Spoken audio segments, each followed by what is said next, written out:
Bismillahirrahmanirrahim. Nama saya Muhammad Farhan Adni bin Abdul Malik. Matric number 25 DDT 19F1 139. Assalamualaikum warahmatullahi wabarakatuh. Nama saya Muhammad Nur Anas bin Abdul Majid. Nombor matrik saya 25 DDT 19F1141.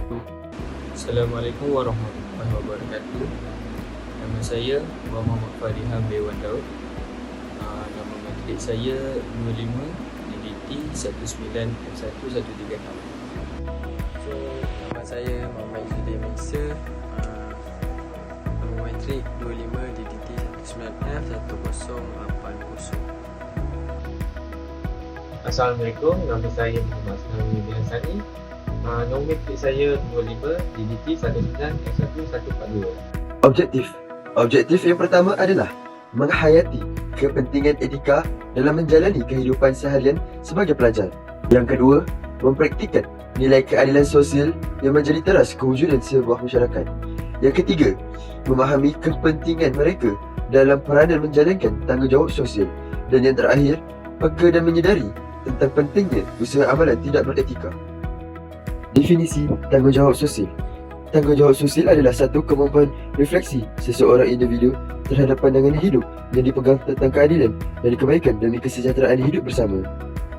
Individu yang menghayati dan mendarah daging kebertanggungjawaban sosial dalam dirinya akan sentiasa memerhati, memikir, mengkaji, menganalisis, mencari penyelesaian dan bertindak untuk memastikan keadilan dan kebaikan sentiasa ditegakkan di dalam masyarakat. Aras tanggungjawab sosial. Yang pertama, setiap individu boleh memiliki nilai betul dan salah tentang tindakan peribadinya. Yang kedua, individu juga memiliki nilai betul dan salah dalam tindakan kolektifnya apabila berhubungan dengan individu-individu lain seperti keluarga, komuniti, negara dan masyarakat pada peringkat sedunia. Okey, seterusnya dimensi tanggungjawab sosial. Yang pertama, kesedaran dalam diri seseorang terhadap ketidakadilan dan kezaliman yang berlaku dalam masyarakat akan mendapat perhatian sehingga mahu membawa transformasi sosial dalam masyarakat. Yang kedua, tindakan yang diambil akan membawa perubahan sosial dalam masyarakat, negara atau pada peringkat dunia. Tanggungjawab sosial terbahagi kepada 4, iaitu yang pertama adalah rakyat, yang kedua alam sekitar, yang ketiga pekerja dan yang keempat adalah organisasi. Seterusnya adalah tanggungjawab sosial sebagai rakyat. Yang pertama, menjadi ejen moral yang memastikan setiap tindakan yang dilakukan adalah mengikut etika yang baik tanpa perlu pengawasan oleh agensi penguatkuasa seperti hukuman atau tekanan masyarakat di sekeliling. Yang kedua adalah dalam konteks agama Islam. Sebagai khalifah yang bertanggungjawab dan amanah, individu yang mampu mengawal tindakannya dan tidak melanggar undang-undang serta memiliki watak yang baik adalah termasuk tanggungjawab sosial sebagai rakyat. Berikutnya adalah tanggungjawab sosial terhadap alam sekitar. Yang pertama, Allah SWT menjelaskan di dalam surah Al-Rum ayat 41. Telah timbul berbagai-bagai kerosakan dan bala bencana di darat dan di laut dengan sebab apa yang telah dilakukan oleh tangan manusia. Timbulnya yang demikian kerana Allah hendak merasakan mereka sebahagian dari perbuatan-perbuatan buruk yang mereka telah melakukan supaya mereka kembali insaf dan bertaubat. Yang kedua, pelanggaran ke atas hukum-hukum ekosistem keseluruhannya yang mengakibatkan kemerosotan kesihatan masyarakat atau penduduk. Seterusnya adalah masalah pencemaran. Isu pencemaran masih sukar diatasi kerana kegagalan pelbagai pihak sama ada pengguna, penjaga dan masyarakat awam menghayati tanggungjawab sosial dalam menjaga dan memelihara alam sekitar.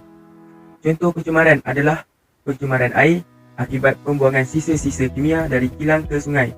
Di antara kawasan yang teruk pernah tercemar adalah di Pasir Gudang, iaitu Sungai Kim Kim dan Sungai Johor di Johor. Tanggungjawab sosial terhadap pekerja mengandungi 4. Nombor 1, prinsip yang bertanggungjawab fidusiari seorang pekerja dengan majikan. Nombor 2, suasana kekeluargaan, kasih sayang dalam organisasi menimbulkan keseronokan bekerja.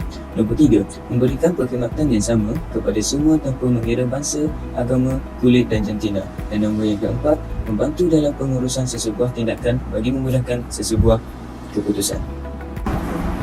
Sifat amanah sebagai pekerja mengandungi 6, iaitu jujur, berterus terang, cekap, teliti, setia dan bertanggungjawab.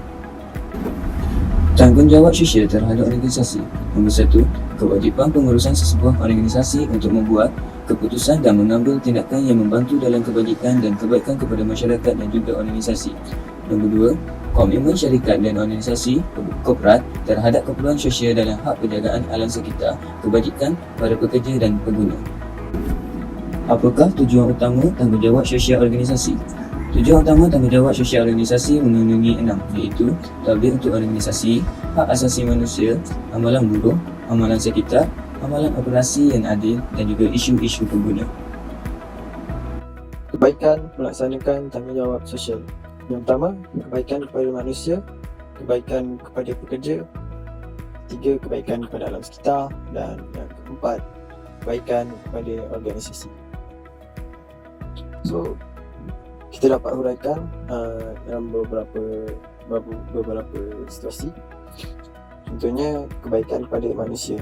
Yang pertama, dapat melakukan pelbagai kerja dan memenuhi keperluan harian. Yang kedua, terbentuk komuniti yang bersatu padu apabila wujudnya sistem masyarakat. Hidup fakir miskin akan dijaga apabila manusia mempunyai tanggungjawab sosial. Ianya seperti kita membela nasib-nasib golongan fakir miskin. Seterusnya, kebaikan kepada organisasi. Yang pertama, membantu meningkatkan imej organisasi dan jenama perniagaan dalam jangka masa panjang. Yang kedua, meningkatkan keyakinan dan kepercayaan pihak yang berkepentingan.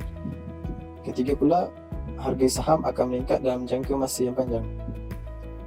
Dan kebaikan kepada pekerja, yang pertama, kita dapat memberikan perkhidmatan yang sama kepada semua, tak mengira agama, warna kulit, jantina dan fahaman politik. Yang kedua, menjamin suasana kekeluargaan, kasih sayang, muafakat dan kebajikan dalam organisasi.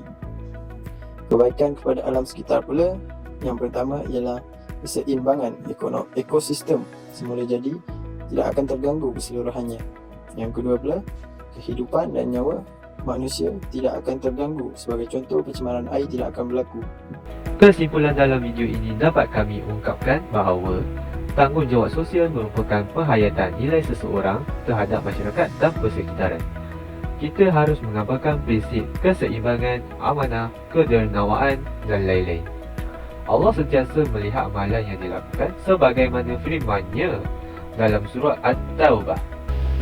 Bekerjalah kamu, maka Allah dan Rasul-Nya serta orang-orang mukmin akan melihat pekerjaanmu itu, dan kamu akan dikembalikan kepada Allah yang mengetahui akan yang menggaib dan yang nyata, lalu diberikannya kepada kamu apa yang telah kamu kerjakan.